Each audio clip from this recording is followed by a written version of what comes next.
14 numéros de Vert d'Orage, plusieurs numéros de Cache Investigation. Moi, j'ai un bilan de tout ça.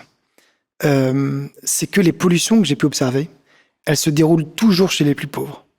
Dans le monde, évidemment, dans certains pays du tiers-monde, mais également à l'intérieur de nos propres pays en France. Mmh. Quand j'enquête sur les polluants Internet avec toute l'équipe de Vert d'Orage, c'est dans la banlieue pauvre de Lyon. Quand on enquête sur la pollution de Total sur le pétrole, c'est dans la banlieue pauvre du Havre. Quand on enquête sur la pollution au plomb, c'est dans la banlieue, la périphérie plutôt pauvre de Douai et de Lille qui est déjà pas très riche. Tout ça me fait penser qu'en réalité, on ajoute toujours de la pollution à de la précarité. Il y a une forme aujourd'hui de ségrégation environnementale où on estime que finalement, les pauvres, ils savent pas très bien se défendre.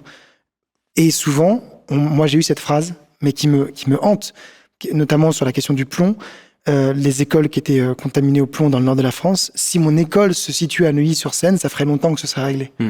D'où l'intérêt de combiner justice sociale et environnementale bien souvent. Absolument.